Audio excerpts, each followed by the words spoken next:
a horror movie with the aesthetic of Seven and a very deep and powerful narrative, sign me up for No One Gets Out Alive. He'll make it worse.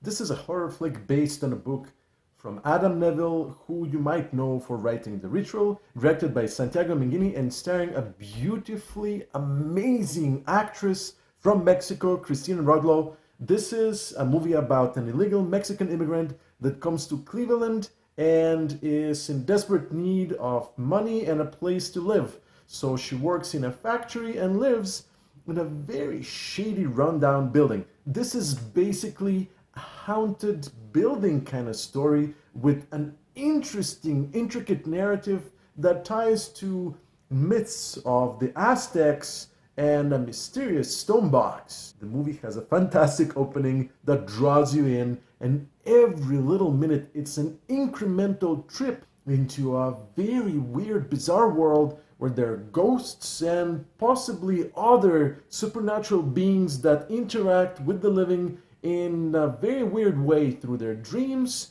and also through horrific visions that perhaps blur reality and dreamlands. I was so impressed by how beautiful this movie looks. Now, the aesthetic, as I mentioned before, is that of Seven. Imagine this gritty, dirty David Fincher kind of world where there's very little natural light. It's mostly darkness, night, and when there is light, it's yellow, gritty, dirty, almost amber color. And I really love the thematic of this film, which includes personal loss as well as being trapped in a place that is not your own, trying to find the best solution to very basic problems of I don't have money and I don't have a place to live. Also, the actress Cristina Rodlo sells every single moment of this predicament because she has a lot of experience doing very interesting dark roles, and she brings the gravitas of the situation to life in an incredible way.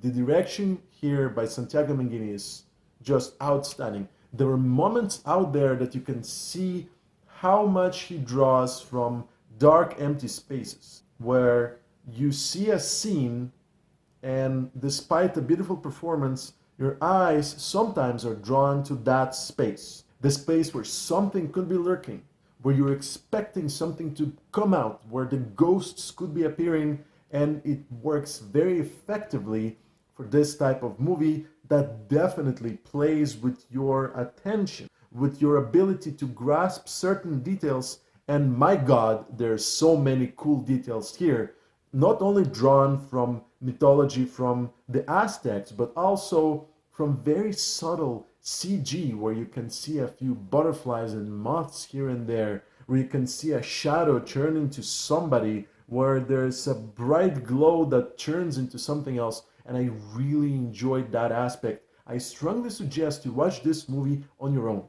Just like the movie Sinister, this is an experience that I feel would be spoiled by having other people in the room, having a small conversation or asking questions to each other. And I think it would rather be enjoyed in the dark. Perhaps if you have the ability to see this in darkness or at night, that would be the best, because it's an experience that I feel was designed for a movie theater. Unfortunately, it was placed on a streaming service, and I say unfortunately because I honestly would love to see this in a very quiet movie theater and see how other people react to this type of film, because it draws very powerful emotions from actually very simple narrative points. And the ending is just an explosive, mad, incredibly deep and incredibly well done situation. And I don't want to spoil anything, but you gotta, claw your hands into your seat and ride it out, because what a ride that is. I strongly suggest you check out No One Gets Alive, and believe me, the movie plays to the title incredibly well. If you have seen it, what do you think about it? Do you think it was as strong of a horror movie as I do, or you feel it could have been improved by other things? I'm Jin from Get Me More, and you know where to find me. Thanks for watching.